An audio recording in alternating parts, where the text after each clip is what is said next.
Here's how to lower your blood sugar levels for good and keep them under control with these 3 easy steps. I'm not going to explain this in any medical terms or anything like that. I'm not a doctor. I'm just giving you my advice with working with over 1,000 people utilizing our protocol. And it's 3 simple steps that you can take at home. And I'm going to be explaining how you can do it with or without the products that we use, okay? So number 1, the first step that you take is that you understand why your blood sugar is rising, okay? Most people's blood sugar is rising and it's uncontrollable because we have these uncontrollable ups and downs, what's called like a blood sugar roller coaster. Now, when you have a blood sugar roller coaster, this can stem from many different types of lifestyle behaviors, including stress eating, snacking, and just being overall like eating all over the time, not having any type of routine, okay? Super common. It happened to me, it happened to many people. Now, I'm in my 50s, so it happened to me when I was younger, obviously, and I didn't keep track of it. And even though I was doing intermittent fasting, eating well, running the gyms, training athletes, I also fell off track. So for everyday people that don't have an understanding of exercise, fasting, and nutrition, it can be even more challenging, okay? Now, I ended up on 4 different medications. I ended up pre-diabetic, and I had blood sugar problems that caused a lot of other issues, including weight gain, low energy, brain fog, etc. Now, let's get to the point here. Number 1, what you can do is you have to get into, instead of fasting is going to happen regardless because we are hunter-gatherers. However, in step 1, we want to isolate the times that we eat and create time-based eating patterns. After all, we are hunter-gatherers. If we're hunter-gatherers, according to our, background in many centuries and thousands of years ago, generation after generation, we would hunt, gather, and then there would be a period where we don't eat, okay? Right now, in modern day, food is so available and so easy to get that we are actually having trouble stopping ourselves from eating all the time. And remember that every time we eat, what we're doing is we are spiking our insulin for 4 hours, okay? If it's a low glycemic index food, and by the way, if you need the foods list, comment below, I'll send it to you free of charge, no problem. And you got 3 hours that the insulin's up on low glycemic index, high glycemic index 5 hours, on average, let's say 4. Every time you eat, your insulin spikes. When your insulin spikes, you're in storage mode. So now your blood sugar is up. What goes up must come down. Now you get the crash. Now, if you're snacking and you're having frequent meals throughout the day, your blood sugar is like a roller coaster. And guess what happens? Because the insulin hormone is up and your GLP-1 is down, guess what happens? You end up having blood sugar spikes. And now 4 hours you've had a snack, another 4 hours you had a snack, another 4 hours. If you had 2 meals and 2 snacks, for example, you've probably spiked your insulin anywhere from 16 to 18 to 20 hours a day. Right? So now you've got insulin up and you're constantly storing and your blood sugar is uncontrolled. And because insulin's a hormone, it affects all the other hormones, and then we start to blame everything else. We start to blame cortisol, high adrenaline, being in fight or flight mode all the time, being anxious, gut health issues. So the list goes on and on. So let's get back to it. Number 1, time-based eating. So when you have your first meal of the day, instead of having it in the morning, what you do is push it later. And instead of having breakfast, you change the term to breaking your fast, okay? So when is Paul going to break his fast? Okay, I'm just using myself as an example.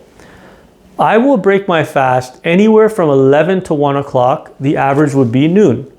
And how I would break my fast is super important because that's going to dictate how high my blood sugar spikes, okay? And in response to the blood sugar spike, insulin is going to be excreted, right? Which is fine. But I'm doing it on average around 12 o'clock.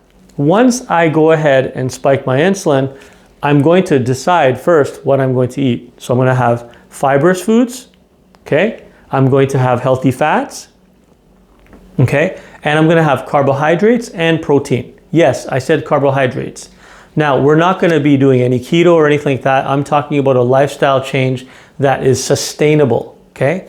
So you have literally this time-based eating pattern at noon where you have let's say avocados, which is fiber and fats, healthy fats. And then you've got eggs. Let's say you have eggs. Let's say you have some Ezekiel toast or some type of gluten-free, or even with gluten, some sprouted grains bread, whatever that could be, right? So you've got all the macros there, okay? And you eat till you're moderately satisfied. Don't eat till you're overfull. If you think you're gonna snack later in the afternoon, have that snack for dessert right there, okay? Grouping everything together, you know your insulin's gonna spike, so let it spike, but take advantage of that time and be moderately satiated. Now, moderately satiated is very important to understand that term. That's to eat till you're satisfied and then maybe 10% more. Okay, then in the afternoon, what you're going to do, because remember, I haven't filled in what you're having in the morning, what you're having in the afternoon, but I'm gonna explain that in a second. Now, the second meal for the day is going to be at 6 o'clock. So now at 6 o'clock, on average, again, 5 to 7, 6 o'clock, you're gonna have your next meal. Because remember, at noon, you had that first meal, and then by 4, your insulin comes back down. Now you've got the fat burning happening again, right? Well, actually, your body's not gonna burn fat yet, but it's going to get the glycogen and the sugar out of your liver and your muscles, right? Now, 6 o'clock comes around, you spike your insulin again with a larger meal. This is your meal that you are going to be satiated with. You're gonna eat till you're full.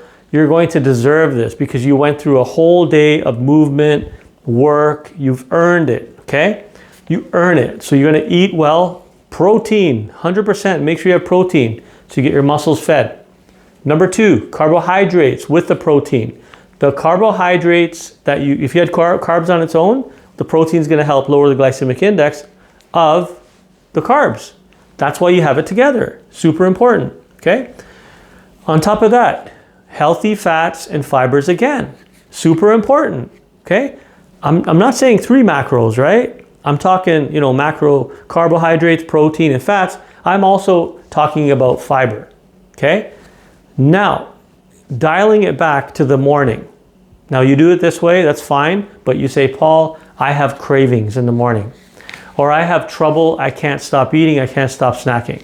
So that's where what I use is I use a yerba mate extract like this, and it helps me to reduce my cravings, okay? This has all the vitamins, minerals, and amino acids. The Argentinian soccer team, for example, carried around 1,000 pounds of classic yerba mate to the World Cup to Qatar, okay?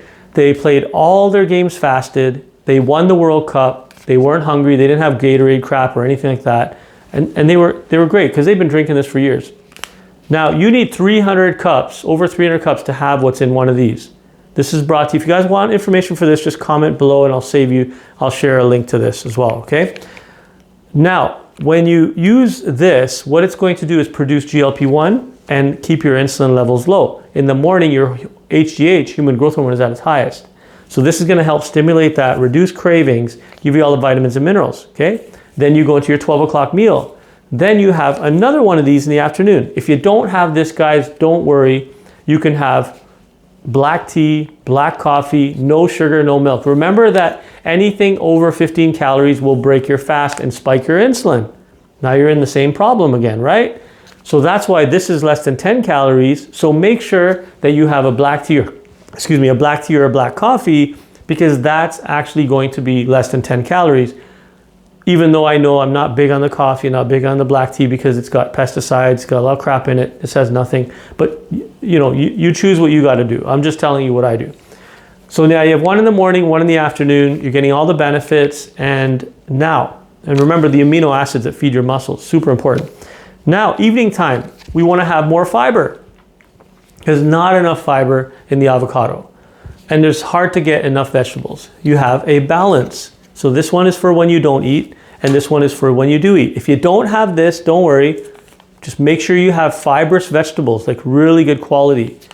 This one, what it does, okay, before your meal, by the way. This one, what you do, you mix it in the water, shake it up, and you drink it right before your meal. What it does is this gives you 7 different types of soluble and insoluble fibers. Now just hold on, I'm telling you this so that you can do it on your own in case in case you don't buy the product, that's fine. And you can have a plate of veggies before you eat, or salad, fibers, right? The scientists at Unici, this is 40 years in the making, the home of the glycemic index, the University of Sydney literally did studies on this.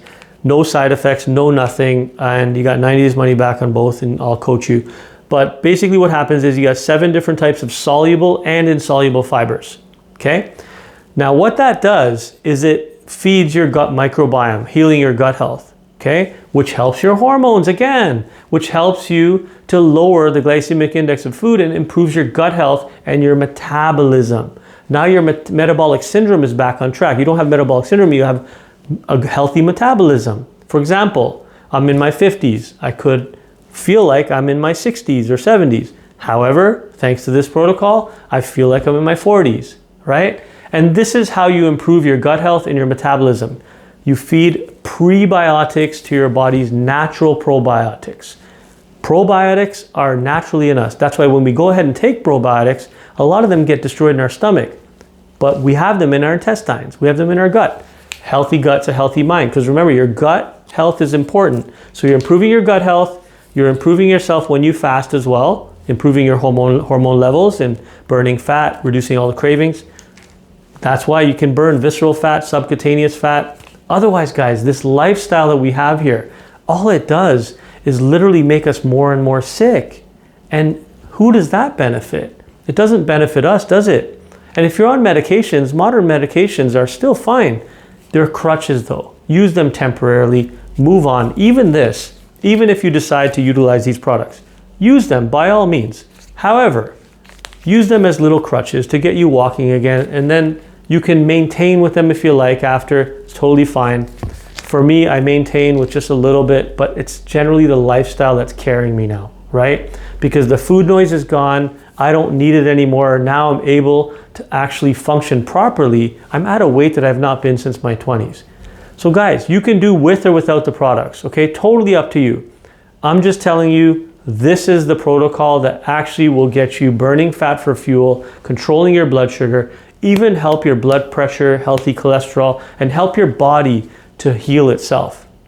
Okay? So if you like what you hear, give me a thumbs up, because I appreciate you and I'm here to help. Reach out, Coach Paul out.